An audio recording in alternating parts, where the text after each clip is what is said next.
कल हमने एक ये भी देखा था कि रिसर्च क्वेश्चंस क्या होते हैं, ठीक है। और ये भी देखा था कि थोड़ा सा दिमागी काम होता है कि आप सोचें मुझे क्या क्या काम इसमें से कौन कौन से एरिया को मैंने देखना है, तो उससे रेलिवेंट क्वेश्चन बनाना ये थोड़ा सा सोचने वाला काम होता है।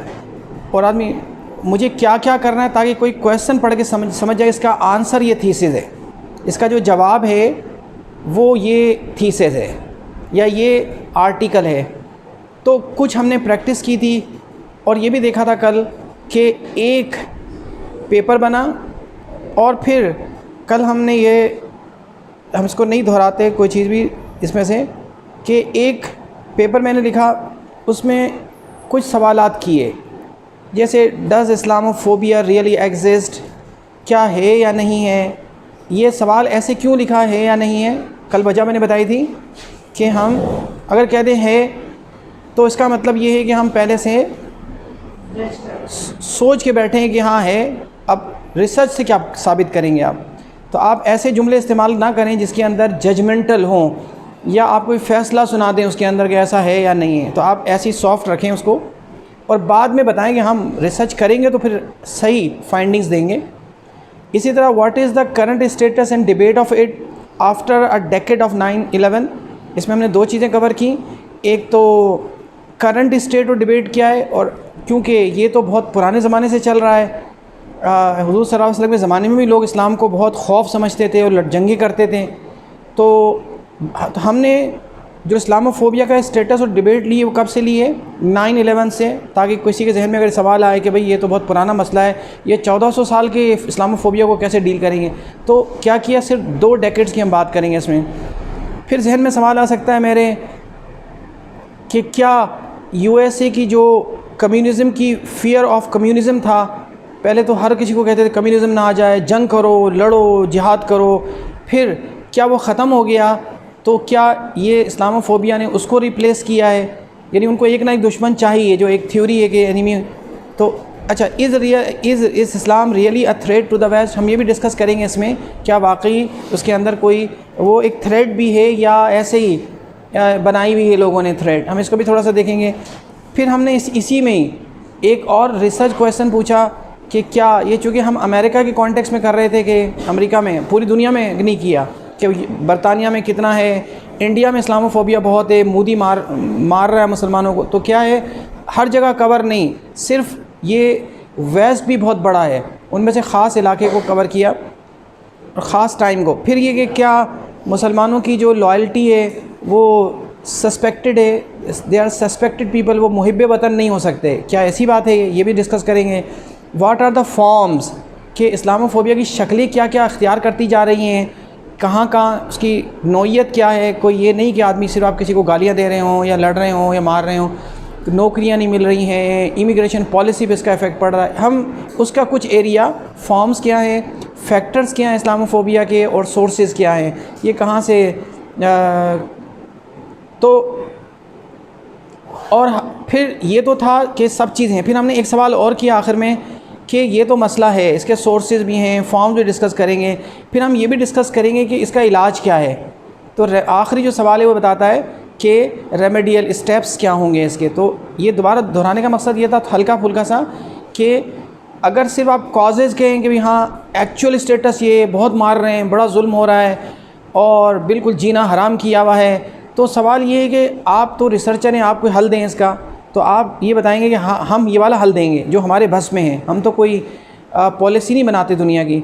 हम ये कर सकते हैं कि how should a moderate world humanitarian organisation and faith community leader, क्योंकि हमारा वास्ता फेथ कम्युनिटी लीडर से होता है, हम उनसे उनमें जाते आते हैं, हमारा पेपर वो लोग पढ़ते हैं। Act responsibly to overcome it, वो किस तरह से उनका रेस्पॉन्सिबल बिहेवियर जो है इसको रोकने में, कम करने में कैसे मुआविन और मददगार हो सकता है। हम बस इतना इस पर हमारा पेपर पे बात करेंगे। तो जो भी ये सवाल पढ़ लेगा 5-6, तो उसको अंदाज़ा हो जाएगा कि इसका रुख किस तरफ जा रहा है, ये क्या करना चाह रहा है। तो इसी तरह से हमने कोई इलाज नहीं बताया इसमें, हमने ये कहा अगर आप इलाज बता दें कि ये इलाज है इसका, तो फिर लिखने की क्या ज़रूरत है, आपको तो सब पता ही है पहले से, फिर किस लिए आप आएँ। तो इसका मतलब ये कि हमने कहा हम ये बताएंगे। कॉजेज़ सारे कई लोग लिख देते हैं प्रपोज़ल में ही कि ये वजह है, जब पता ही आपको सारे कॉजेज़ क्यों होता है तो फिर रिसर्च क्यों कर रहे हैं आप? आपको सोर्सेज भी पता है कि कौन कर रहा है, वो भी सारे नाम आपने दे दिए हैं, ठीक है। तो अगर आप कह देंगे जी अमेरिका कर रहा है, यूरोप कर रहा है, तो फिर सवाल आपको तो पता ही है पहले से, फिर रिसर्च करके क्या करेंगे आप? ये तो जाएँ उसका मुकाबला करें जाके। तो इस तरह से क्या है, आप चीज़ों को सारी बातें बताते नहीं हैं उनको, जो अपना प्रपोज़ल लिखते हैं उनमें जवाब नहीं देते उसके अंदर, और अनप्रडिक्टेबल रहते हैं कि हम क्या करेंगे। अच्छा, कोई चीज़ें आपको बतानी होती हैं, जैसे आपको अगर कोई आप क्या कहते हैं, कोई ऐसा प्रपोज़ल है जिसके अंदर आपकी टाइम लिमिट है और आप किसी से फंडिंग भी ले रहे हैं, तो उसमें फिर आपको बताना है कि हम इस तरह से इस काम को करेंगे और इसके इतने अरसे में हम 200 बच्चों को अच्छा बना देंगे, 200 अगले 5 महीने में हम मज़ीद 200-300 स्टूडेंट की स्किल डेवलप कर देंगे। वहाँ कहीं पर कुछ बताना, जितना बताना ज़रूरी है वो बताना चाहिए, ठीक है। लेकिन जो थियोरेटिकल होते हैं, जिसमें आपके हाइपोथेसिस होते हैं, मैं एक लफ्ज़ इस्तेमाल कर रहा हूँ हाइपोथेसिस, ये भी बहुत इस्तेमाल होता है हम लोगों के यहाँ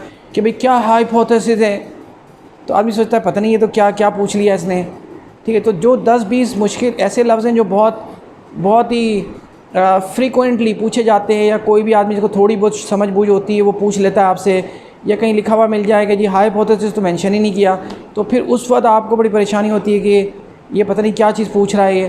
तो हाइपोथेसिस मफरूज़ा होता है आपका कि आपका क्या चीज़ एक फ़र्ज़ की है। अभी आपको बताता हूँ उसकी, कि आप कुछ मिसाल के लिए दीवार कमज़ोर है बहुत, ठीक है, इसको बनाने के लिए आपको सीमेंट चाहिए, लोगों से ईंटें चाहिए और आपको सामान चाहिए, तो कोई मफरूज़ा होगा कि भाई ये, फिर आप उसको थ्योरी से टेस्टिफाई करेंगे और आखिर में उसको रिज़ल्ट ला के देंगे कि भाई हाँ जो हमारा जो मफरूज़ा था वो सही था, हम जो कह रहे थे।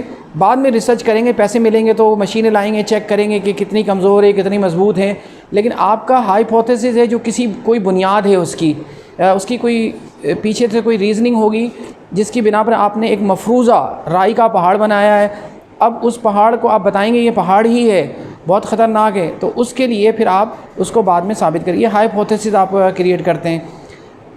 तो ये था वो। अच्छा, फिर मैंने आपको ये बताया कि अगर कोई काम हुआ है और आपका इंटरेस्ट है उसमें, ठीक है, तो आप उसके लिए अपने लिए नई रुख इख्तियार करें। ये जो अगले सवाल हैं ये क्या हैं, ये कोई पहला जो पेपर मैंने लिखा था उससे मुताल्लिक़ नहीं है कुछ भी।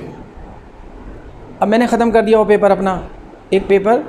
उसके बाद अब आपको शौक़ हुआ आप इस पे काम करें, या किसी और को हुआ, तो आप उसका ये वाला एंगल रख सकते हैं जी, what is the relationship between the radicalization Islamophobia, कि ये जो दहशतगर्दी होती है इस्लामोफोबिया की वजह से होती है, लिहाजा अगर जो लोग दहशतगर्दी का ख़ात्मा चाहते हों वो इस्लामोफोबिया को कंट्रोल करें।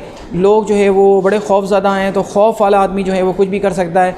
तो ये हमने क्या किया है, हमने उसी से एक और डायरेक्शन और डायमेंशन निकाल ली है कि भाई ये जो इस्लामोफोबिया का लफ्ज़ रखते हुए और हमने कुछ और, फिर हमने इसमें कुछ सवाल इस तरह के बना लिए, is radicalisation is a response to Islamophobia. Radicalisation क्या होता है, कल मैंने आपको बताया था ये भी कि क्या होता है, जो एक्सट्रीमिज़म है क्या ये इस्लामोफोबिया का नतीजा है और कुछ नहीं है, इट्सेल्फ कुछ भी नहीं है, उधर वो ख़त्म कर दें तो इधर से ये ख़त्म हो जाएगा। तो ये इंटर कनेक्टेड है और आपने एक और इसमें से राह निकाल ली है अपने लिए उसी काम को करने के लिए। फिर आपने एक और सवाल किया कि ये रूट्स तुम पहले, फिर हमने एक सवाल ये भी किया कि जो रेडिकलाइजेशन और इस्लामोफोबिया, यानी रेडिकलाइजेशन की वजह इस्लामोफोबिया और इस्लामोफोबिया की वजह से वेस्टर्न सोसाइटी को कितना नुकसान पहुंच रहा है, कितना इम्पैक्ट हो रहा है उन पर, ये हमने एक एंगल। और फिर अगर आप चाहें तो कोई ख़ास मुल्क रख लें कि अमेरिका में जो लोग, जो मुसलमान बच्चे जो born and the western born and brought up जो है उनकी बच्चे जब वहीं रहते हुए जो कभी मदरसे में नहीं गए, कभी बाहर नहीं गए, वो क्यों सोच रहे हैं, तो इस्लामोफोबिया की वजह से क्या होता है, रेडिकलाइजेशन हो रहा है, और रेडिकलाइजेशन की वजह से उनकी सोसाइटी को ये नुकसान पहुंच रहा है बहुत ज़्यादा। तो आप या तो ये इसको एक्सप्लेन करने लग जाएं, फिर ये बताएं इसकी वजह से जो है मुसलमानों की ज़िंदगी को कैसे नुकसान पहुंच रहा है, मुसलमान कैसे उससे मुतासर हो रहे हैं, उनकी ज़िंदगी में क्या असर पड़ रहा है। फिर आप ये बताएं how to resist Islamophobia, Islamophobia को हम कैसे कंट्रोल कर सकते हैं। आपने थोड़ा सा चेंज कर लिया, रेमेडी की जगह आपने ये वाले चीज़ें इस्तेमाल कर ली। मैं आपको आज ये भी बताऊंगा थोड़ा सा कि हम इसको ये कहते हैं, अगर आप एक ही आइडिया आपको लगता हो कि इन्होंने भी किया है, तो उसको क्या करते हैं, पैराफ्रेजिंग करते हैं, पैराफ्रेजिंग का लफ्ज़ इस्तेमाल करते हैं। ठीक है, आपसे कहेंगे जी आपने इसकी पैराफ्रेजिंग क्यों नहीं कर ली, तो आपको लगेगा पता नहीं कोई बड़ा मुश्किल लफ्ज़ बता दिया है। तो इसका मतलब ये है कि अगर ये किसी और ने इस्तेमाल किया तो आप एज इट इज़ क्यों उठा के ले आएँ, आप इसकी पैराफ्रेजिंग कर दें, यानी थोड़ा सा चेंज कर दें। हाउ टू रेजिस्ट इस्लामोफोबिया हमने वहाँ किया था अपने में कि क्या कहते हैं, हाँ व्हाट आर द रेमेडी या remedial steps to overcome it, या ह्यूमैनिटेरियन जो ऑर्गेनाइजेशंस हैं वो कैसे इसको मदद कर सकती हैं, रिलीजियस लीडर क्या कर सकते हैं, या हमने किया हम कैसे लड़ें इससे। वहाँ आपने बता दिया कि ऑर्गेनाइजेशन क्या कर, यहाँ तो रेजिस्ट करने का जो एक एथिकल तरीका है, लीगल तरीका है, वो क्या हो सकता है, हम इसमें वो डिस्कस करेंगे। फिर आपने कहा what are the causes behind the religiously driven hate towards others, जो मजहबी नफ़रतें होती हैं उसकी वजह क्या मजहबी होता है या कोई और वजह होती है। क्या मुसलमान दूसरों से इतनी नफ़रत करते हैं कि उनको मज़हब में लिखा हुआ है कि वो दूसरे मज़हब को बर्दाश्त नहीं करें, तो नहीं, उसको भी हम डिस्कस करेंगे। तो हमने बिल्कुल इसका रुख जो है, एक ही चीज़ का एक ही थीसिस लिखा हुआ है, एक ही एमफिल का है, एक ही आइडिया है, उसको थोड़ा सा उसका रुख चेंज करके हमने उसको मिला दिया। रेडिकलाइजेशन और इस्लामोफोबिया का जो लिंक है, तो इस तरह से भी आप लोग कर सकते हैं। इसी तरह ये भी उसी से लिंक्ड है कि व्हाट डिराइव्स ह्यूमन बीइंग्स। एक अगर आप वहाँ तक ख़त्म नहीं करना चाहते, फ़र्ज़ करें मैंने कल बताया था कि अगर आपको लगता हो कि अपनी स्टडी को थोड़ा और बढ़ाना है तो कम है, तो फिर आप यूँ कर सकते हैं, एक दो सवाल इस तरह के और बढ़ा सकते हैं उसके आगे। ये हमने ऐड कर दिया, हालांकि ये थोड़ा सा दूर है, लेकिन इस तरह की कोई चीज़ कि क्या जो लोग आजकल मर्डर कर रहे हैं, जाके मार देते हैं लोगों को और वायलेंट हो जाते हैं, और तो क्या वो कौन सी ड्राइविंग फोर्सेस है जो इंसान को वायलेंट बनाती है, वो कौन सी ऐसी मोटिवेटिंग फोर्स है, वो कौन सी ऐसी चीज़ है जो इंसान को मूव करती है कि वो उसके बारे में साइकोलॉजिकल अगर आपका कोई है तो उस पर लिंक दे सकते हैं। फिर ये कहते हैं भाई ये जो कुछ भी इस्लामोफोबिया की वजह से रेडिकलाइजेशन है, लेकिन क्या इसको जस्टिफाई किया जा सकता है? नहीं किया जा सकता।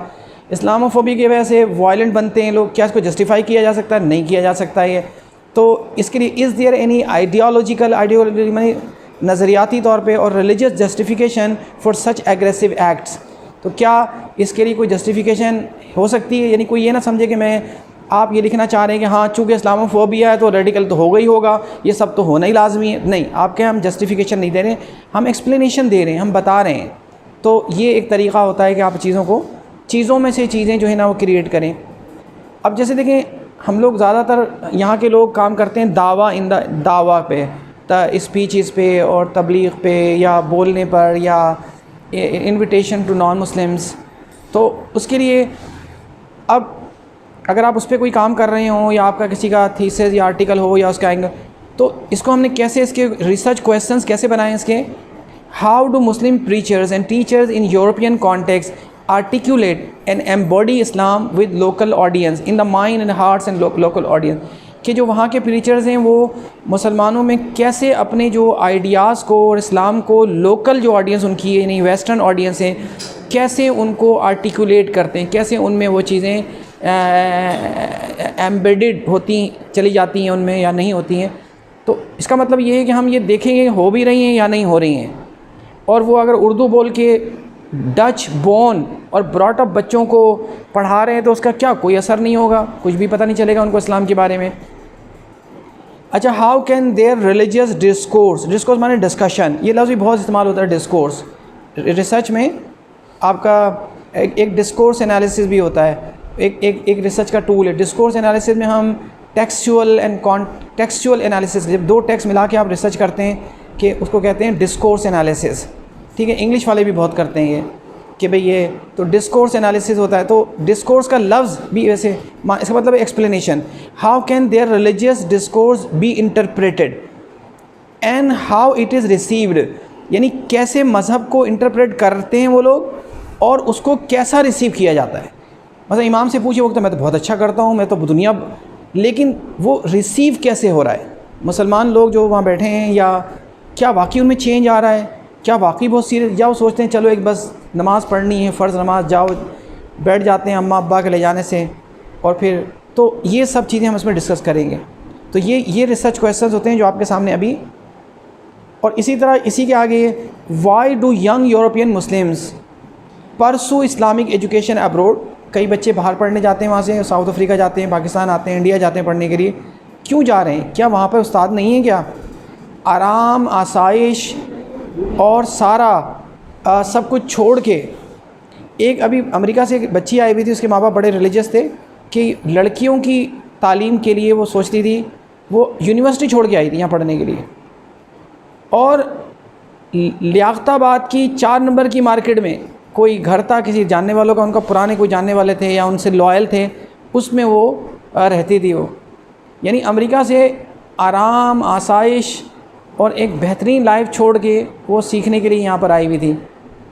तो अब क्या सिखाया यहाँ पर, क्या सीखा क्या नहीं सीखा। उसको उर्दू भी बहुत ज़्यादा नहीं आती थी, अलग अलग उस्ताद उसके लिए रखे गए थे कि भाई वो ऑनलाइन भी पढ़ती थी, वैसे भी कुछ, लेकिन पता नहीं। तो क्या वजह है कि why do young European Muslim pursue Islamic education abroad. तो अगर आप यूरोप के कॉन्टेक्स्ट में कर रहे हो तो आप फिर इस तरह की चीज़ें कर सकते हैं, या आप कहेंगे जी मुझे तो बाहर जाना पड़ेगा चूँकि मैं रिसर्च कर रहा हूँ, मेरा टॉपिक इस तरह का है, मैंने बाहर जाकर रिसर्च करनी है कि वो लोग यहाँ क्यों आते हैं। ठीक है, तो इस तरह की चीज़ें। What kind of university in school they are attending. यहाँ आने के बाद वो किस तरह के पढ़ते हैं। वापस जाते हैं तो उनको शिकायत होती है कि जी ये पाकिस्तान से एक चक्कर लगा के गया था तो ये बिगड़ गया और ये एक्सट्रीमिस्ट हो गया, फ़लाना हो गया। तो आप बताएंगे यहाँ आके किन स्कूलों में जाते हैं, ये कौन पढ़ाता है इनको, किन से लिंक्ड होते हैं ये। तो ये what impact does this have upon their return. जब यहाँ से पढ़ के जाते हैं तो उन पर क्या इम्पैक्ट आता है। क्या वो बेहतर इंसान बन चुके होते हैं, या वो एक्सट्रीमिस्ट बन चुके होते हैं, या बहुत अच्छे। तो ये सब चीज़ें आप कहें तो आप कहेंगे जी मैंने यहाँ भी करनी है रिसर्च, वहाँ भी करनी है, क्योंकि मैं तो वहाँ जाके भी देखूँगा। तो ऐसे क्वेश्चन बनाएं ताकि पता चले उसको कि ये काम यहाँ भी करना ज़रूरी है, वहाँ भी ज़रूरी है, वहाँ के लोगों से भी मुताला ज़रूरी है। तो इस तरह की चीज़ें। अच्छा बस ये 2 सवाल हैं और फिर हम आगे चलते हैं। अगर आप इस्लामिक रिफॉर्म्स और रिन्यूअल पे काम कर रहे हैं, फ़र्ज़ करें आप किसी से भी यहाँ कहेंगे जी मैं चाहता हूँ ये रिफॉर्म्स आएँ, ये तो हर आदमी लड़ेगा कि मदरसा रिफॉर्म, ओ हो ये तो आपने बड़ा गलत कर दिया। क्या इस्लाम रिफॉर्म कैसे हो सकता है? इस्लाम तो इस्लाम है, उसमें तो कोई ज़रूरत ही नहीं है। तो अगर आप ये देंगे किसी को तो बहुत से लोग कहेंगे क्या चाहते हैं आप, इस्लाम को बिगाड़ना चाहते हैं, आप तो शायद कोई एजेंट वेजेंट हैं, आप तो कोई। तो आप ऐसे सवाल करें उसमें क्वेश्चन, ताकि आप why does Islam need a reformation. आप थोड़ी करें कि मैं कोई चल रहे हैं, आप करें क्यों हो सकता है कि आप ये बता रहे हो कोई ज़रूरत ही नहीं, हो सकता है आप इसमें ये बताएं कि हाँ ज़रूरत है। आपने अपनी intention why does Islam need a reformation, क्या क्यों ज़रूरत है इस्लाम को रिफॉर्मेशन की। पहले तो सवाल का जवाब तलाश करूँगा मैं, मुझे मौका दें पढ़ने का। तो how do Muslim understand western concepts of reform. जब भी वेस्ट से कोई द वेव ऑफ चेंज आती है तो वो तो उनका वो कहते हैं जी ठीक है, उनको तो इस्लाम से लोग। हमारे यहाँ अंडरस्टैंडिंग ये है कि तो इसीलिए how do Muslim understand western concepts of reform. Western concept of reform का मतलब यही है कि अच्छा वहाँ पे एक मूवमेंट थी रिफॉर्मेशन। ये जितने भी लफ्ज़ होते हैं ना, ये आप सोच समझ के इस्तेमाल किया करें। यानी ये जितने भी लफ्ज़ होते हैं जो हम इंग्लिश के इस्तेमाल करते हैं, ये इनके पीछे पूरी एक फ़िलासफ़ी होती है, ये आम से लफ्ज़ नहीं होते हैं। जैसे रिफॉर्मेशन है, कोई भी पढ़ा लिखा आदमी होगा उसको पता है रिफॉर्मेशन एक मूवमेंट थी, उसने स्टेट और रिलीजन को चेंज किया कि स्टेट अलग चीज़ है और रिलीजन अलग है, रिलीजन का कोई ताल्लुक़ स्टेट से नहीं होना चाहिए। तो क्या है, आपने तो रिफॉर्म समझ के इसको कर दिया, तो आप अपने उसमें जब काम करें तो उसमें आप रिन्यूअल डाल दें, तजदीद। आप तजदीद का लफ्ज़ इस्तेमाल कर रहे हैं, इस्लाह का लफ्ज़ इस्तेमाल कर लें। लेकिन अगर आप रिफॉर्म और रिफॉर्मेशन देंगे तो पहले तो ये होगा कि ये वेस्टर्न आइडिया है, ठीक है। तो अपने आप को क्या कहते हैं किसी भी तरह से प्रोटेक्ट करने के लिए अल्फाज़ों का अच्छा इस्तेमाल भी बहुत ज़रूरी होता है कि आप कोई भी काम करें उसमें। तो रिफॉर्मेशन जितने भी अल्फाज होते हैं ना, उनके पीछे एक पूरी मूवमेंट होती है। जैसे मॉडर्निटी, अब आप कहते हैं जी Islam is a modern religion, Islam is ever fresh ever green for all times for all people, is a balance religion. ठीक है, बिल्कुल सही है।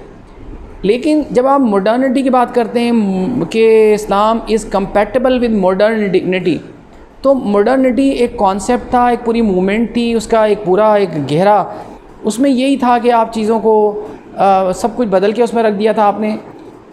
और मॉडर्निटी का ज़माना भी ख़त्म हुए हुए 70 के बाद से ख़त्म हो चुका है वो। उसके बाद पोस्ट मॉडर्निज़म कि जो मॉडर्निटी थी उसका क्या इम्पैक्ट हुआ और क्या नहीं हुआ, जो पेपर लिखे गए वो पोस्ट मॉडर्निज़म पे लिखे गए। अब ये कोई मॉडर्निटी की बात नहीं करता लफ्ज़। अब फिर इनलाइटेंड मॉडरेशन का एक लफ्ज़ इस्तेमाल था, ये भी एक वेस्टर्न कॉन्सेप्ट था कि उन्होंने कहा जी मज़हब को वो रोशन ख्याली वाला मज़हब, तो इसलिए वो जनरल मुशर्रफ ने यहाँ यूज़ किया था तो लोगों ने बहुत रेजिस्ट किया था कि अच्छा अब हम वो वाला करेंगे, ये करेंगे। तो अल्फाजों का इस्तेमाल जो है आजकल प्लूरलिज़म का लफ्ज़ इस्तेमाल करते हैं, प्लूरलिज़म PLURALISM। ये पॉलिटिकल प्लूरलिज़म भी होता है, सोशल और कल्चरल प्लूरलिज़म भी होता है। तो बस इसकी दो मिसालें थी ये कि अगर आप रिसर्च क्वेश्चन बनाएं तो उसमें क्लियर कर दें कि ऐसे सवाल डालें उसमें ताकि कोई बी अनप्रेडिक्टेबल बहुत सारी चीज़ों में, ताकि कोई बायसनेस से आप अपने आप को प्रोटेक्ट कर सकें। अच्छा, एक चीज़ अक्सर जब भी कोई पेपर आता है रिव्यू करने के लिए बाहर से, तो उसका जो फॉर्म होता है उसमें भरना होता है कि भाई ये पेपर तो ओरिजिनलिटी कितनी है इसके अंदर, सवाल ये होता है। इसी तरह अगर आप टर्निटन से कोई रिपोर्ट निकालें तो वो बताएगा कि इतना तो प्लेजराइज्ड है, इतना तो इसके इंडेक्स आ रहा है कि यहाँ से लिया हुआ है, और ये वाला हिस्सा ओरिजिनल पेपर जो है जो कहीं से मैच नहीं हो रहा और कहीं से निकाला हुआ नहीं लग रहा, वो इतने परसेंट है। तो ओरिजिनलिटी का, और अगर टर्निटन से नहीं किया हुआ होता और ऐसी कोई हमें भेजता है, शायद रिपोर्ट उनके पास होती होगी, तो फिर क्या होता है उसमें एक सवाल किया जाता है कि इसमें ओरिजिनलिटी कितना है। तो आप जब काम करें तो जहन में रखें कि कुछ क्या ये वही चीज़ें हैं जो ऑलरेडी चल रही हैं, या इसमें कोई ये जेन्युइन काम है जो लगता है कि हाँ वाकई इसके अंदर कोई ज़रूरत है काम की। तो यानी आपका मेथड ऑफ, फिर डेटा कलेक्शन का मेथड क्या होगा, उसको डेटा को एनालाइज कैसे करेंगे, और कोई नए क्वेश्चंस आप फ्रेज़ करें, कोई अच्छा से क्वेश्चन बनाएं उसके अंदर। तो अच्छा, इसका ये मतलब नहीं होता, नीचे जो लाइन लिखी हुई है कि अगर आप सेकेंडरी सोर्सेज दो तरह के होते हैं, ये तो पता है, सबको पता होगा यकीनन कि एक प्राइमरी सोर्स होता है और एक सेकेंडरी सोर्स होता है। क्या होता है प्राइमरी और सेकेंडरी सोर्सेज हैं? हाँ, जैसे अगर आप कहें कि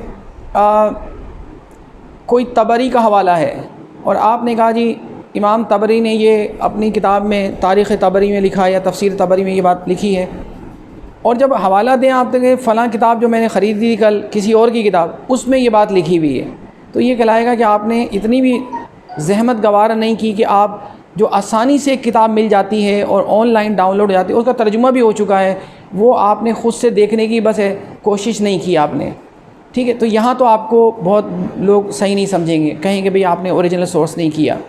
हाँ, कई दफ़ा ऐसा होता है कि सेकेंडरी सोर्सेज पर ही इन्हिसार करना पड़ता है। मिसाल के तौर पे एक किताब फ़्रेंच में, इस्लाम के ख़िलाफ़ फ़्रेंच में लिखा गया है बड़ा कुछ, फ़र्ज़ करें, तो अब किसी और शख्स ने जो मोतबर आदमी है उसने कहा जी इस किताब में ये लिखा हुआ है, अब हमें तो फ़्रेंच नहीं आती, डच नहीं आती, या ऐसे मेनू स्क्रिप्ट हैं, कोई किसी साहब ने कहा कि जी ये स्पेन के फ़लानी जगह पर ये एक लाइब्रेरी है, उसमें ये इसका मेनू स्क्रिप्ट रखा हुआ है, मखतूता रखा हुआ है।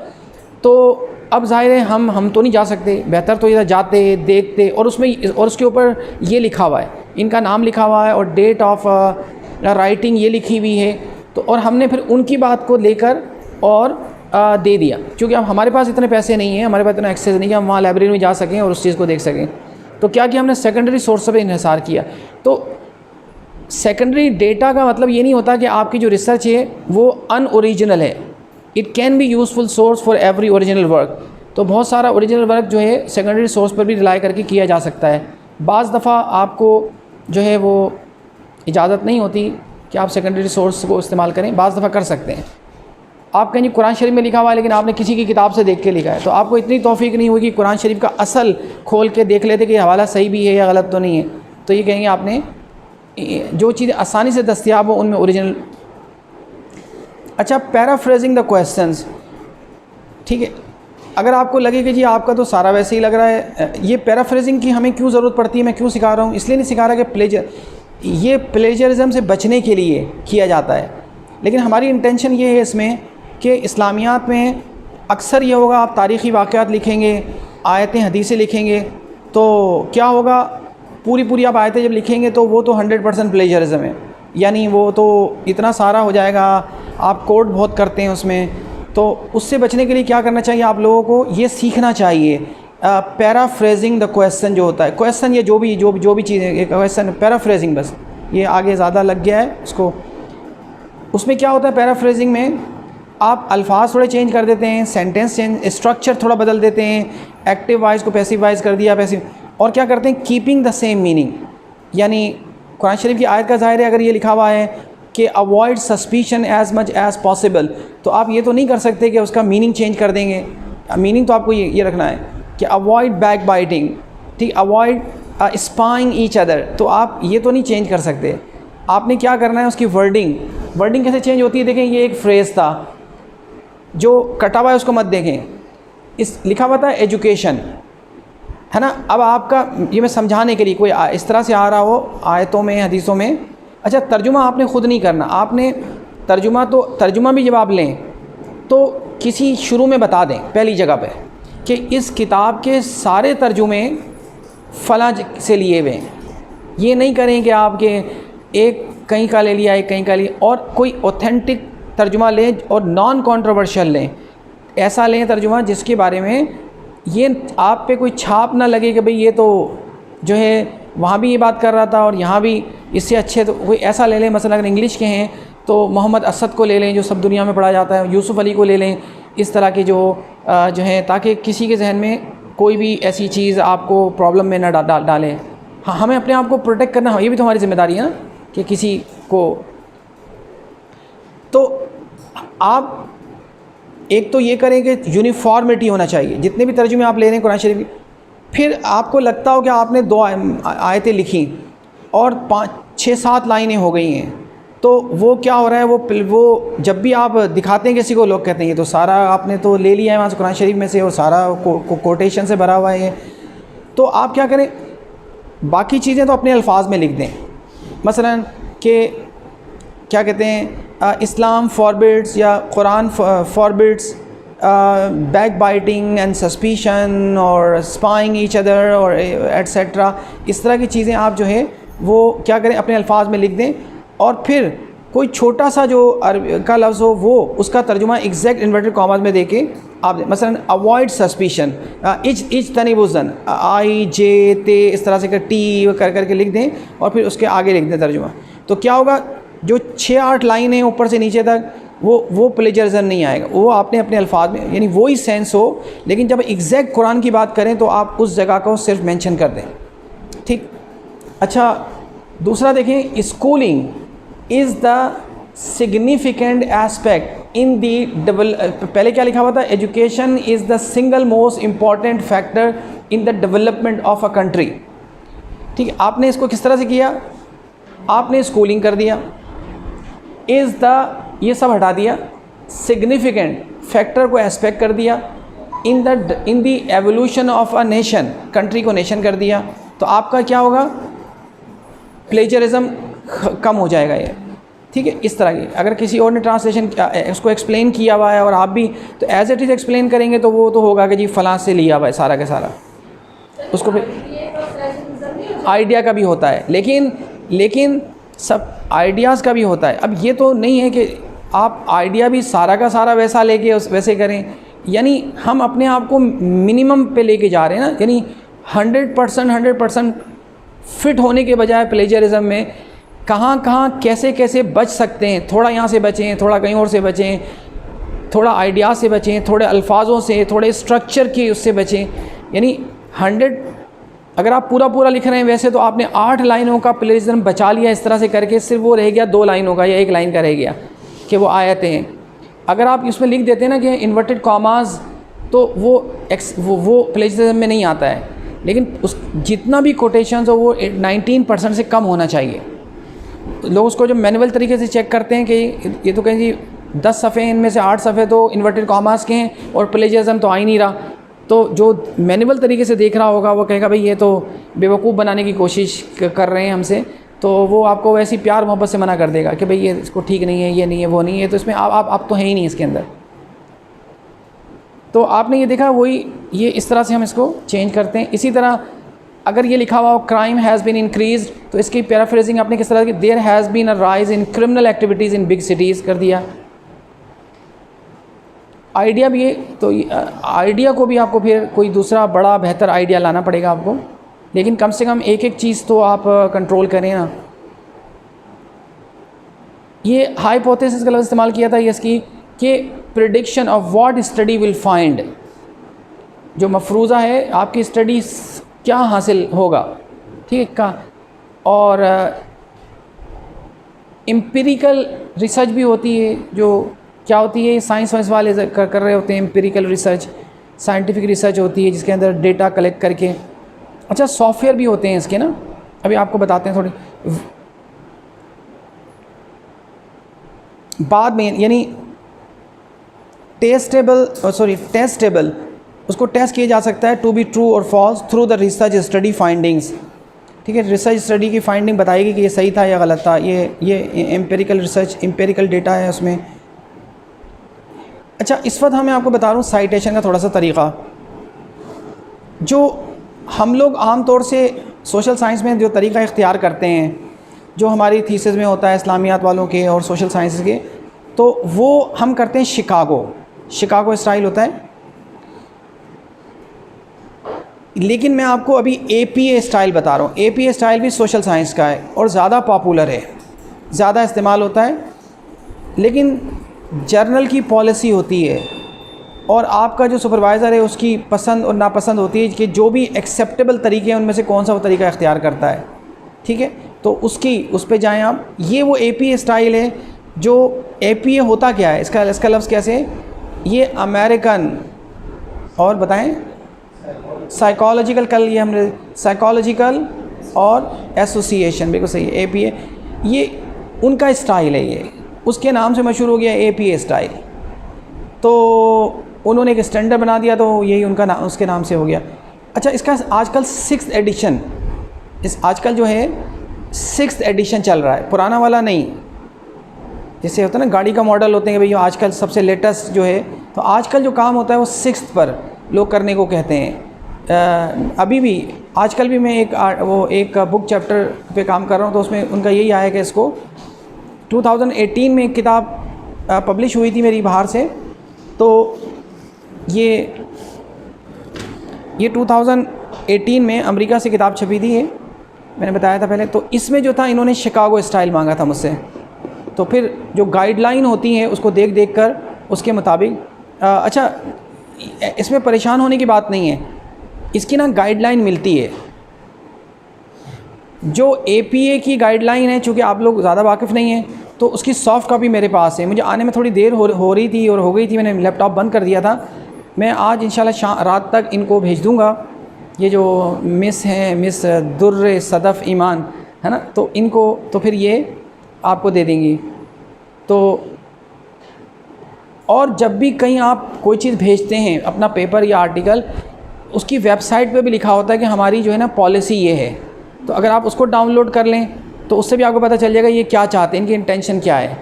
और फिर वो स्टेप्स भी बताते हैं आपको उसके अंदर कि आप ऐसे ऐसे करें। लेकिन चूँकि वो इतनी लंबी होती है और इतनी ज़्यादा बातें होती हैं, मैं आपको मोटी मोटी वो बातें जो बहुत ज़्यादा कॉमन है और ख़्याल रखना चाहिए APA स्टाइल में, वो आपको बता दूँ, ताकि आपको जब काम करना पड़े, देखिए थोड़ा सा पता चल जाए ना आदमी को रास्ता, बाकी तो आदमी खुद एक्सप्लोर कर लेता है। बेसिक चीज़ें पता होनी चाहिए।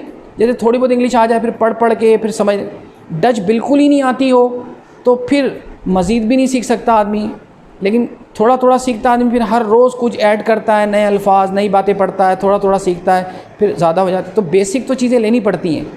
जैसे साइकिल चलानी सीख ली, जैसे फिर एक हाथ छोड़ के, फिर दोनों हाथ छोड़ के, फिर बिल्कुल ऊपर, फिर एक पहिए पे, इस तरह से। लेकिन पहले तो बेसिक चीज़ आनी चाहिए ना, तो हम कुछ बेसिक चीज़ें करते हैं। अच्छा, साइटेशन, हम इसके बाद आगे कुछ स्लाइड्स भी हैं, चीज़ें भी हैं।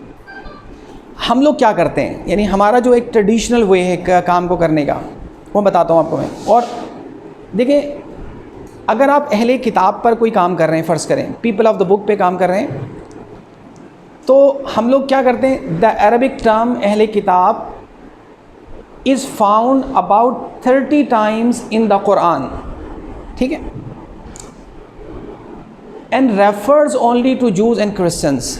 ये अच्छा, हम पाकिस्तानी जो लोग जब हम अपना थीसिस लिखते हैं, आर्टिकल लिखते हैं ना, हम लिख रहे हैं कि अहले किताब से दोस्ती हो सकती है, यानी असल टॉपिक हमारा ये है फ़र्ज़ करें, और अभी हम ये वाला लिख रहे हैं, तो हम क्या करेंगे, हम लिखेंगे कि अहले किताब कुरान में 30 जगह आया है और वो 30 जगह ये हैं। पहले तो हम उसकी आयत लिखेंगे पूरी, और आयत में बेशक एक टुकड़ा उसका हो और बाकी जो हिस्से हैं वो कोई और चीज़ को डील करते हों, तब भी हम पूरी आयत लिखेंगे, ठीक है। फिर उसका पूरा तर्जुमा लिखेंगे खुला खुला करके, और फिर इस तरह 8-10 सफ़े 30 से लिखेंगे उसका। उसके बाद असल बात हमारी ये नहीं है कि वो कुरान में कितनी जगह आया, कितनी जगह नहीं आया। असल मकसद हम कुछ और डील करें, उनके फ़ॉरेन पॉलिसी उनके साथ कैसी हमारी अपनानी चाहिए।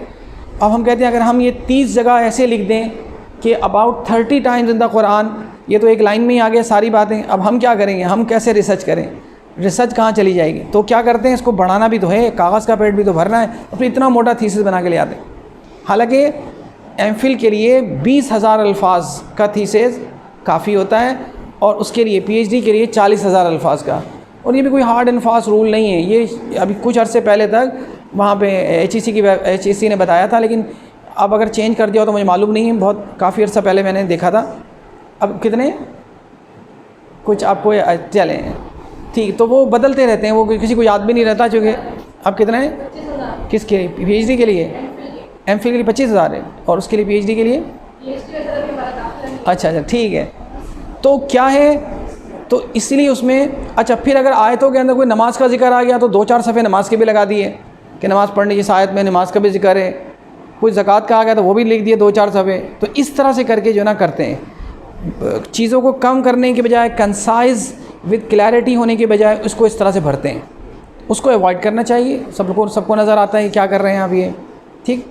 तो इसमें हम इस स्लाइड में क्या हमने सीखा है कि सही तरीक़ा ये वाला है जो मैंने यहाँ पे मेंशन किया है। अगर आप कोई उस टॉपिक पे फोकस करें जो आप करने जा रहे हैं, इसको सिर्फ आप सरे 10 बताएं कि ये कुरान ने इसका जिक्र किया 30 मरतबा। हाँ, अलबत्ता ये कहते हैं कि फ़ॉरेन पॉलिसी में 3 जगह है, उन जगहों को आप ले लें। अगर 3 जगह उनके साथ कोई फ़ॉरेन पॉलिसी का बताया और फ़ॉरेन पॉलिसी में आपका पेपर है तो 30 जगह जिक्र आया, 3 जगह जो है वो रेफ़र करता है फ़ॉरेन पॉलिसी को, उसको थोड़ा सा एक्सप्लेन कर दें, आप उसको बताएँ। ये भी तो है ना कि अगर हम कुरान की आयत नहीं लिख रहे हैं, हम सिर्फ उसका वर्स नंबर या सूरत नंबर डाल रहे हैं, पढ़ने वाले को ये होगा ना कि पता नहीं क्या लिखा। देखिए, आपका जो थीसिस पढ़ेगा ना, आपका सुपरवाइज़र पढ़ेगा जो अब बूढ़ा हो गया है बिल्कुल पढ़ के, ठीक है, ये बातें सुन के, और सारी किताबें उसको पता है। आपका थीसिस एग्ज़ामिनर पढ़ेगा, ठीक है, ये आप आवाम के लिए नहीं लिख रही हैं। ये कोई एक किताब जो एवरेज और बिलो एवरेज आदमी के माइंड को देख के लिखी जाती है, आपकी ना टारगेटेड रीडरशिप है। ये सारे रिसर्चर हैं जो इसको पढ़ेंगे, जो थीसिस पढ़ने वाले लोग होते हैं। ये आम आदमी के पढ़ने की चीज़ नहीं होती, ये होती है बहुत हाईली क्वालिफाइड, जो पहले से मंझे हुए हों, उन लोगों के लिए होती है, ठीक है। ये बच्चों के लिए नहीं है। अच्छा देखें, कल मैं आपको बता रहा था कि कुरान शरीफ अगर आप कोई चीज़ लिखें, अब इसमें देखें द कुरान स्टेट्स, अब द कुरान के बाद ये क्या है, ये इसका सूरत है और ये आयत नंबर है। बस मॉडर्न दुनिया में इतना काफ़ी है। हर किसी के पास स्मार्टफ़ोन है, वो 1 सेकंड में चेक कर लेते हैं कि आप सच बोल रहे हैं झूठ बोल रहे हैं। जिस तरह कुरान शरीफ की चीज़ें हैं, हदीस की चीज़ें फ़ौरन मिल जाती हैं, इसी तरह से बाइबल की सारी चीज़ें मिल जाती हैं। बाहर के मुल्कों में क्लासें जब होती हैं, अगर कंपैरेटिव स्टडी हो रही होती है, तो इसी तरह जिस तरह आपने कुरान का वो क्या डाउनलोड किया हुआ, आपने ऐप ली हुई है इस्लाम 360, इसी तरह बाइबल की भी है, तौरा की भी है, वो सब फ़ौरन चेक कर लेते हैं। तो ये अब ये नहीं है कि आपको आज दिखाएंगे तो उसको पता चलेगा, पढ़ने वाला आपका है, पढ़ने वाला आपसे ज़्यादा स्मार्ट है। तो द कुरान ये स्टेट्स द इब्राहीम बयान करता है कि इब्राहीम अलैहिस्सलाम अराइव्ड एट मक्का, यानी इसमें है ना कि वो बैतुल्लाह की तामीर कर रहे थे और वो मौजूद थे। एंड द प्रॉफिट मोहम्मद सल्लल्लाहु अलैहि वसल्लम विजिटेड जेरूशलम फ्रॉम मक्का, और आगे आपने सूरह असरा की पहली आयत लिख दी कि जाने का जिक्र, बस ख़त्म हो गई बात। असल तो बात करें काम की कि वो यानी बड़ा लिंक है इब्राहिमिक ट्रेडिशन। ये मेरी इस किताब का एक लाइन है, ये जो किताब थी ये अमेज़ॉन पर है, और तो इसको जो है 10 ममालिक के अलग अलग ऑथर ने मिलकर लिखा है, और इसको कंपाइल किया है ऑस्ट्रेलिया की जो बेस्ट पता नहीं कोई नेशनल यूनिवर्सिटी उसकी एक एडिटर ने। इस तरह भी होता है कि अलग अलग मुल्कों से अलग अलग रिप्रेजेंटेटिव लेकर उस पर काम होता है। अभी एक और पेपर है वो फिर वो नीदरलैंड से हो रहा है, उसमें भी मुख्तलिफ ममालिक के लोग हैं, वो भी बुक चैप्टर है। तो अगर मैं इसको बढ़ाना चाहूँ तो मैं पूरी वइज़ यरफ़अु इब्राहीमुल क़वाइद मिनल बैति व इस्माईल रब्बना तक़ब्बल मिन्ना इन्नका अंतस समीउल अलीम, और जितनी इस तरह के रब्बना वबअस फ़ीहिम रसूलन मिनहुम यतलू अलैहिम, जहाँ जहाँ आया सब दे दूँ, सबके तर्जुमे लिखूँ, और फिर ये सूरह असरा ये जो है यहाँ पर वो पूरा लिख दूँ उसमें, तो क्या होगा, कई सफ़े भर जाएंगे इसमें बड़ा। तो इससे अवॉइड करना चाहिए। ये आजकल टाइम नहीं है लोगों के पास, चीज़ें कंसाइज होनी चाहिए और क्लैरिटी के साथ होनी चाहिए, कंक्रीटनेस होनी चाहिए उसके अंदर, वो अच्छी बात करें उसके अंदर। अच्छा, APA फॉर्मेट 6th एडिशन, जिसका मैं आपको जो फॉर्मेट है वो ईमेल की दे दूंगा, और अभी दिखा रहा हूँ आपको उसकी शक्ल सूरत। ये जो कुछ लिखा हुआ है उसमें लिखा हुआ है सब ये, ठीक है, ये जो लिखा हुआ है। और आप कि आज की दुनिया में तो लिखने के बजाय तस्वीर ले लें, अगर कोई चीज़ आपको अच्छी लग रही है तो तस्वीर लें तो वो पूरी आ जाएगी इसमें, ठीक है। और ये कोई ऐसी अहम बातें नहीं जो आज हम डिस्कस कर रहे हैं, ये हर जगह मिलती है, हर ऐसी आम सी बातें हैं। अच्छा, ये नाम अभी हमने पढ़ा था पहले, widely accepted in the social sciences and other field such as education, business and nursing. The APA citation format requires parenthetical. क्या मतलब होता है, ये टेक्स्ट के अंदर ही आप इंसर्ट करते हैं, वहीं ब्रैकेट लगाते हैं, वहीं साइटेशन यानी आप वहीं टेक्स्ट के अंदर ही ब्रैकेट बना के उसमें चीज़ within the text rather than endnotes और फुट नोट। एंड नोट क्या होते हैं और फुट नोट क्या होता है, जो पेज के नीचे लिख रहे होते हैं। तो वो कहते हैं ना फुट नोट लिखें, ना एंड नोट लिखें, ना नंबर लगाएं, नंबर भी नहीं लगाएं। कोई बहुत ज़रूरी बात हो उस पर नंबर लगाएं। मसलन आपने एक हदीस कोई दी वहाँ पे, लेकिन नीचे कुछ और आप बताना चाहते हैं, कोई चीज़, कोई बहुत ज़रूरी बात है, उसको लिख दें नंबर 1 डाल के। लेकिन रेफरेंस के लिए ना नंबर डालें, सिर्फ थोड़ा सा करके वहाँ पर ये लिख दें। यानी APA 6th एडिशन में सबसे ख़ास बात ये है कि आप बहुत से लोगों का आर्टिकल देखें, उसके अंदर ही टेक्स्ट के अंदर ही उन्होंने एक ब्रैकेट बनाया हुआ होता है कोई बात करने के बाद, और बीच में ही थोड़ा थोड़ा लिखा हुआ होता है कोई चीज़, ठीक, और नीचे रेफरेंस भी नहीं होता, उसके नीचे 1 2 3 भी नहीं होता, ठीक है। तो क्या है,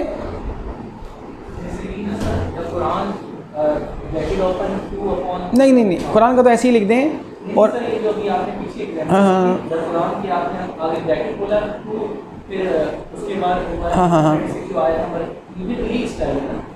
नहीं ये तो ये स्टाइल तो यहाँ पे इसको नहीं कहेंगे, क्योंकि उसमें कुछ चीज़ें और इजाफा होता है, ये उसमें कुछ चीज़ों का इजाफा करना होता है आपको। मिसाल के तौर पे बताता हूँ भी 16 सिर्फ कुरान का नंबर लिखने से वो APA नहीं हो जाएगा। उसमें लिखा हुआ है कि जो राइटर है उसका जो नाम है उसका लास्ट नेम होना चाहिए, फिर उसके बाद एक कॉमा होना चाहिए, फिर ईयर ऑफ पब्लिकेशन होना चाहिए, उसके बाद फिर एक कॉमा होना चाहिए, अच्छा सॉरी हाँ ठीक है, फिर कॉमा होना चाहिए, फिर उसके बाद क्या है, फिर पेज नंबर होना चाहिए। एक पेज है तो एक P लगाएंगे छोटा, और फिर P लगाने के बाद डॉट लगाएंगे, फिर नंबर लिखेंगे उसका, और 2 हैं तो PP करके डॉट लगा के फिर आगे नंबर देंगे, फिर क्लोज़ कर देंगे उसको, और उसके बाद आप फुल स्टॉप लगाएंगे। यानी अगर सेंटेंस ख़त्म हो रहा है तो ख़त्म होने के बाद बात पूरी हो गई तो फिर आप वो पॉइंट नहीं लगाएंगे। अभी ब्रैकेट बनाएं, ऑथर का जो नाम हो, जैसे अत-तिरमिज़ी, ये उनका नाम नहीं है, ये इमाम तिरमिज़ी, असल नाम तो उनका मोहम्मद बिन ईसा है, तो अब तिरमिज़ी लिख दें आप इसके अंदर, फिर वो किताब कब की छपी हुई है वो दें आप, और लेकिन उसके सब डिसाइडेड हैं, कॉमा वामा ये सब चीज़, तब उसको कहेंगे। अच्छा, citation in the text provide brief information, usually the name of the author, the date of publication, और ताकि आदमी आराम से जो है इंफॉर्मेशन का सोर्स है वहाँ तक पहुँच सके। मैं आपको एक एग्ज़ाम्पल है ये ना, AP स्टाइल जो होता है, जो बहुत फेमस है, और आपसे वो कह देते हैं इस वक्त मैं AP स्टाइल पे काम कर रहा हूँ। पिछला चैप्टर ये शिकागो पे था, और बहुत सारे यहाँ पाकिस्तान में जो होता है वो कहते हैं APA पे काम करें। अब ये देखें आप, एक सेंटेंस है, the prophet's statement, wisdom is the lost legacy of a Muslim, he should get it wherever it is found, है ना। पता नहीं हदीस कि अल हिकमतु दाल्लतुल मोमिन, कि हिकमत जो है मोमिन की गुमशुदा मिरास है, जहाँ उसे मिले हिकमत, विजडम मिले, अच्छी विजडम वाली बातें मिले, वो ले ले, वो उसी की चीज़ें, शर्माए नहीं, जहाँ से भी, वो चाहे ईस्ट से मिले, वेस्ट से मिले, विजडम जहाँ से भी मिले वो ले ले। अब ये मैंने हदीस कोट की और एक एक इन्वर्ट कॉमा लगाया, चूँकि AP में होता है कि आप जब करें तो एक लगाएं, अरबी होती तो दो लगाएं, यानी जो एक्चुअल टेक्स्ट होगा उसमें दो, वो अच्छा इसके परेशानी की बात नहीं है, अगर क्योंकि वो थोड़ा थोड़ा वेरी कर रहा होता है, जो भी पब्लिशर होता है आपको बता देता है कि आप ये करें, लेकिन कोशिश करें, वो ख़ुद आपको गाइडलाइन बताएगा कि अगर अरबी लिख रहे हैं आप या कोई और ज़बान लिख रहे हैं जो एक्चुअल टेक्स्ट में से, कई लोग ग्रीक वर्ड्स इस्तेमाल करते हैं कि वो ग्रीक तौरा का, इब्रानी का, तो वो कहेंगे जी आप उसके में फिर इन्वर्टेड दो लगाएं, जो तर्जुमा हो जहाँ जहाँ भी उसमें एक लगाएं ऊपर। अच्छा आगे देखें, मैंने क्या किया, इसको, ये टेक्स्ट है, हमारा टेक्स्ट है, इस टेक्स्ट में अत-तिरमिज़ी लिखा, कॉमा लगाया, 1999 में ये किताब छपी है। वैसे तो हदीस नंबर काफ़ी होता है, कल इन्होंने बताया था कि हदीस नंबर वेरी करता है, कर सकता है वेरी, कि किसी किताब में आपने पढ़ा तो आपने क्या किया, आपने एहतियातन वो किताब का नाम भी दे दिया कि भाई वो 99 में छपी है, हदीस का नंबर दे दिया। हदीस के नंबर से हर आदमी को पता चलेगा, लेकिन ये 99 से अगर किसी का नंबर वेरी कर रहा है तो वो आपको पता चलेगा। अच्छा, खाली 99 से तो पता नहीं चलेगा कि कौन सी किताब है, तो फिर कैसे पता चलेगा, हालांकि इस पर तो नंबर 1 भी नहीं लिखा हुआ।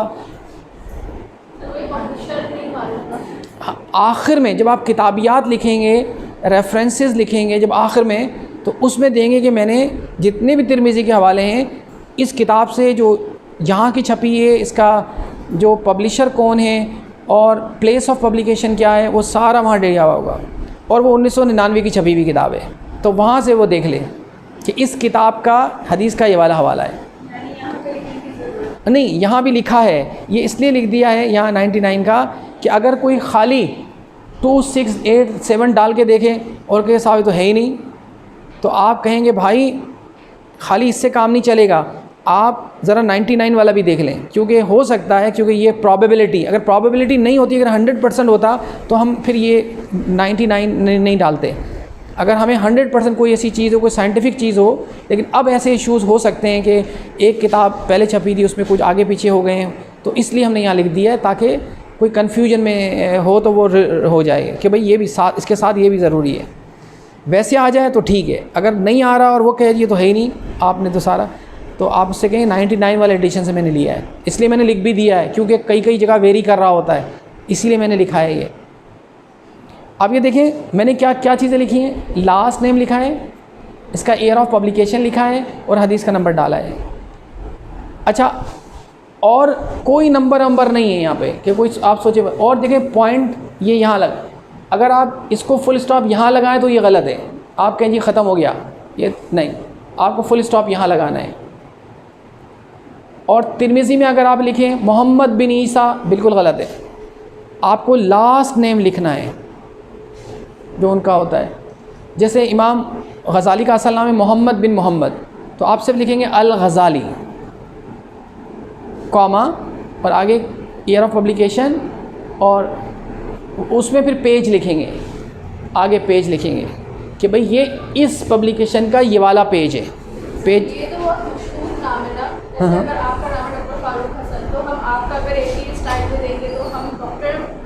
साथ लिखेंगे? डॉक्टर वॉक्टर भी कुछ नहीं लिखता कोई भी, हम हसन करके आप हसन कर देंगे, मेरा लास्ट नेम हसन लिख देंगे पहले, और वहाँ पे और जब आपकी जो वो रेफरेंस लिखेंगे आप उसमें, तो उसमें फिर लास्ट नेम नहीं लिखेंगे, उसमें जो मेरा फ़र्स्ट नेम है वो लिखेंगे, और फर्स्ट नेम के बाद बाकी जितना भी लंबा नाम है वो आप एब्रीविएशन में देंगे, यानी पहला जो लफ्ज़ होगा आपके नाम का वो देंगे।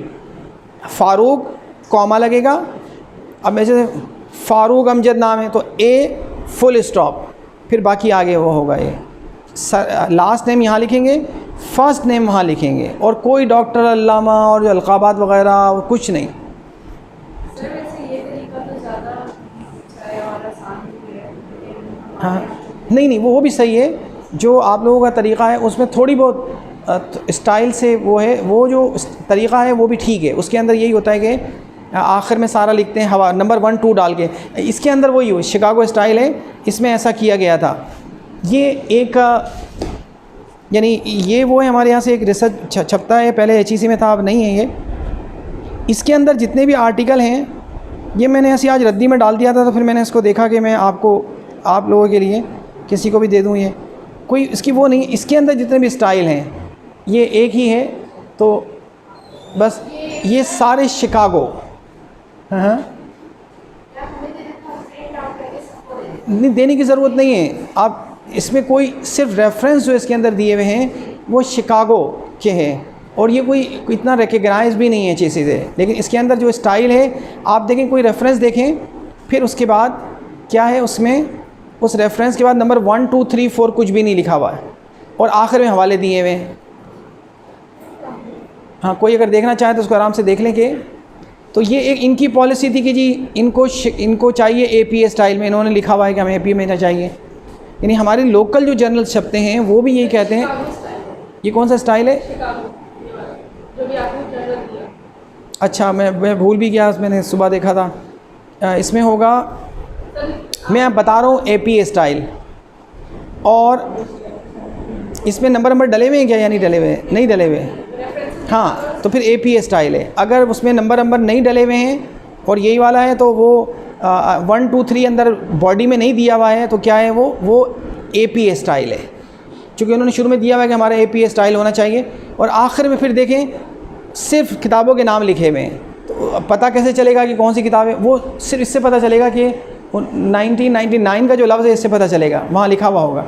और एक आदमी की 2 किताबें भी अगर हैं तो फिर दोनों का भी ये होगा कि वो भी ईयर ऑफ पब्लिकेशन से पता चल जाएगा। चलते हैं आगे।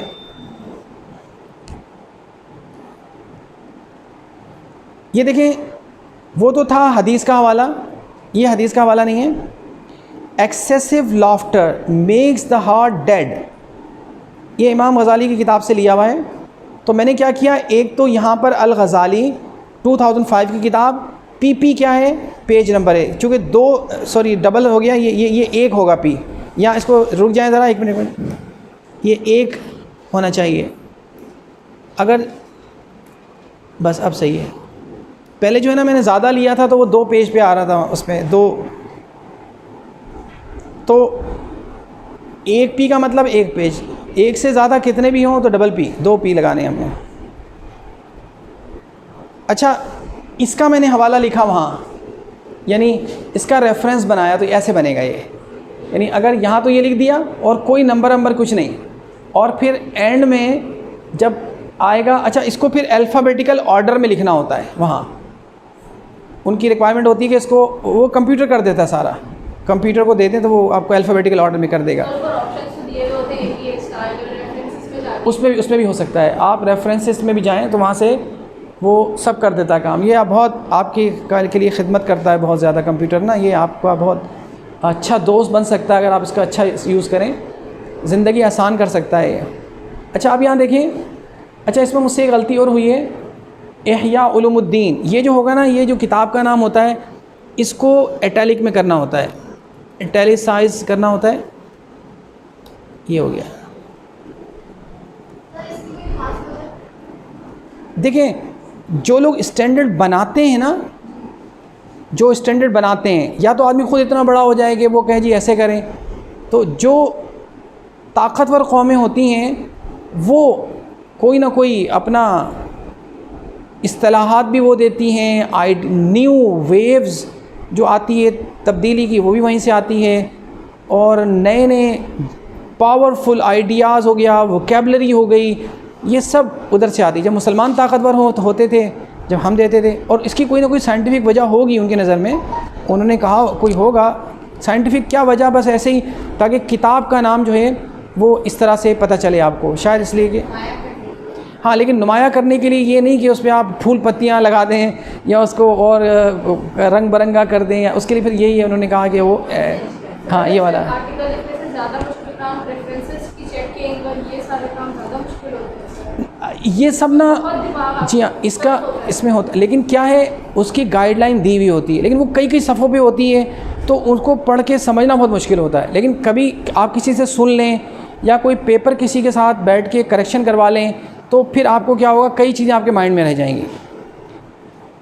ठीक है, चूँकि हम जब काम करते हैं तो हमें कमेंट्स आते रहते हैं, ये करें ये करें ये करें, तो हम उसको जो नहीं पढ़ा होता फिर वो भी बताते रहते हैं वो लोग कि भाई ये आपका फ़लाँ जगह ये रहेगी, आप फ़लाँ, तो हम उससे सीखते रहते हैं।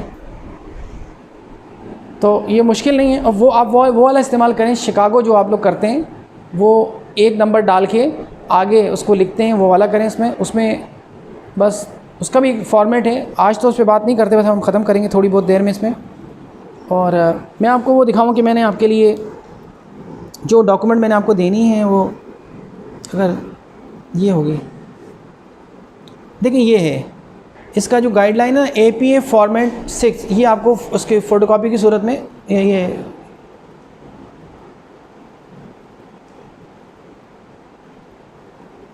ठीक है। ये सारे स्टाइल्स नहीं ये राइटिंग में ही फॉलो होते हैं। हाँ, लेकिन अगर आप कोई उर्दू का भी देखें, किसी जर्नल की वेबसाइट पे जाएं, उन सब ने भी इन्हीं का नाम दिया हुआ होता है कि जी हमारी जर्नल की पॉलिसी है कि आप इस पे करें। चूँकि वो क्यों देते हैं, क्या उनको बड़ी मोहब्बत है इससे? नहीं, उनको HEC ग्रांट नहीं देता अगर वो इसके ख़िलाफ़ जाएं। अच्छा, और HEC को बाहर वाले पैसे नहीं देते अगर HEC अपनी कि भाई आपका तो काम ही नहीं होता, आपका तो स्टैंडर्ड ही कुछ नहीं है, आपका तो क्वालिटी जो एश्योरेंस वाले हैं, क्वालिटी एश्योर करते हैं जो लोग, वो सही काम नहीं कर रहे हैं। तो पाकिस्तान को अपनी रैंकिंग, HEC को अपनी रैंकिंग, उस मुजल्ले को अपनी रैंकिंग और रिकग्निशन चाहिए होता है, तो सब इस तरह से अलाइन हुए हुए होते हैं चीज़ें, ये वजह होती है। ठीक है, उन्होंने अपने हर मुजल्ले ने अपने शुरू में ही दिया हुआ होता है कि वो अलग बात है कि उसको इग्नोर करे या फुल ना करे, तो वो, लेकिन उसने दिया हुआ होता है कुछ ना कुछ। अच्छा, और अगर आप इसको तफसील से पढ़ना चाहेंगे, बस करें आप कहेंगे जी ये पूरा एक मैनुअल है, ये भी मैं आपको दे दूँगा आज ही, ये पूरी किताब है सिर्फ इस पे कि APA स्टाइल के सारी चीज़ों के बारे में। ठीक है, ये आपके पास रहेगी सॉफ्ट फॉर्म में। कभी हाँ, इसमें ज़्यादा चीज़ें होती हैं, लेकिन इसका ये होता है कि कोई चीज़ रखी हुई है और किसी वक्त आपने कोई काम करना है, तो फिर उस वक्त इसमें से वो जगह ढूंढेंगे जो आपको ज़रूरत हो और उसके मुताबिक फिर अपने आप को करें। तो आज हमने नहीं, ये फिर उनको दे देते हैं, मैडम उनको दे दिए, ये बस ये आपके लिए गिफ्ट है, आप इसको देखें। और इसमें कुछ हमारे से मुतालिक नहीं है, लेकिन ये वो हर बात आते रहते हैं हमारे पास वो चीज़ें, तो चीज़ें बहुत जमा हो जाती हैं। तो डॉट के बाद डाला, हमें तो पता है मोहम्मद बिन मोहम्मद है जी, किसी को तो पता ही नहीं होगा। कोई बात नहीं, कोई जी जो मैंने तो खैर इसलिए उनके मुताबिक तो सिर्फ मोहम्मद काफ़ी था। उनके मुताबिक अगर कोई लंबा, अगर हम समझते हैं कि जी इनका पूरा, जब तक बाप का नाम ना हो ख़ुद भी पूरा नहीं होगा नाम, उनके मुताबिक तो फर्स्ट नेम होना चाहिए। तो सेकंड नेम और थर्ड नेम जो होगा उसका पहला लफ्ज़ लिखें आप, डॉट डालें और M डाल के इसको कर दें। फिर जो पढ़ने वाला आदमी है, जो इस आर्टिकल को या इस रिसर्च को पढ़ेगा, ये आम आदमी नहीं होगा, ये सिर्फ वही शख्स इसको गूगल करेगा या पढ़ेगा या ख़रीदेगा, पैसे दे के ख़रीदते हैं लोग। जैसा ये किताब है, ये फ्री में नहीं है, पता नहीं कितने $100, $80, $70 के जी आप वो वाली लें तो ये हाँ हमें नहीं मिलते ये पैसे, ये उनके पास ही हैं, तो वो कमाते हैं इससे। बस हमें फ़ायदा ये होता है कि वो कहते हैं आपको 50% डिस्काउंट पे उस इदारे की तमाम किताबें मिलेंगी, वो बेनिफिट है आपका। ये जो इदारा है जिसने छापी है, ये जहाँ से ये अमेरिका के जिस इदारे से छपी है, बस उसमें शुरू में हमने साइन किया था उसको कि ये न्यूयॉर्क में भी हैं, लंदन में भी हैं, और कि अगर हम किसी को कोई लेना चाहे तो हमें 50% डिस्काउंट मिल जाएगा उन चीज़ों पर हैं। वो जैसे पॉलिसी आप करें, जिन जिन पॉलिसी पे जाएँ ना, जैसी जैसी पॉलिसी जिन जिन की होती, किसी की होती है किसी की नहीं होती। आपके लिए ये भी ऑनर होता है कि आपका एक चीज़ें ऐसे रेप्यूटेड जगह पे कहीं पब्लिश हों, तो वो भी होता है। लोग तो पैसे दे के छपवाते हैं, लोग तो पैसे देते हैं कि भाई हमारे पैसे छप जाएं। ये हमें सर इस इदारे से जब आपकी किताब छप रही है तो उनको प्रॉफिट हो रहा है, तो पैसे भी नहीं देते हो? देखिए, पैसे भी मिलते हैं, लेकिन आपने किस तरह की चीज़ों को कॉन्ट्रैक्ट को साइन किया है, ठीक है। आप उस पर चले जाएं जो रॉयल्टी मिलती है आपको, या ऑक्सफोर्ड वाले जो छापते हैं किताबें, पाकिस्तान में जो ऑक्सफोर्ड वाले छापते हैं वो आपको रॉयल्टी देते हैं। तो ये तो मैं चूँकि वहाँ पढ़ता रहा हूँ बाहर, मेरे क्या कहते हैं, वहाँ यूनिवर्सिटी में कॉन्फ्रेंस थी, उसमें वो हुआ था, फिर सोचा कि यहाँ कॉन्फ्रेंस वाले जो हैं इनकी जो कुछ पढ़ा है वो छपना चाहिए कहीं पर भी। फिर एक एडिटर ने कहा जी मैं आप लोगों की चीज़ें छापना चाहती हूँ। वो वॉलंटरी उन्होंने मांगी थी हमसे, कोई फ़ोर्स नहीं किया था कि हमें दें। तो जब उनकी तरफ से आया कि भाई जो भी हो तो हम इसको रिव्यू करेंगे, जो इस लायक हुआ तो हम करेंगे, हमने खुशी के साथ उनको भेजा कि भाई ठीक है ये देख लें इसको। तो जब वहाँ से एक्सेप्टेंस आई तो इस तरह से था। तो अब इसी तरह आप इस पे मत जाएं, आप कहें नहीं मैं तो वहाँ भेजूँगा जहाँ पैसे मिलते हैं, तो फिर क्या है, इंतज़ार करें आप उनका ऐसी जगहों को भेजने का।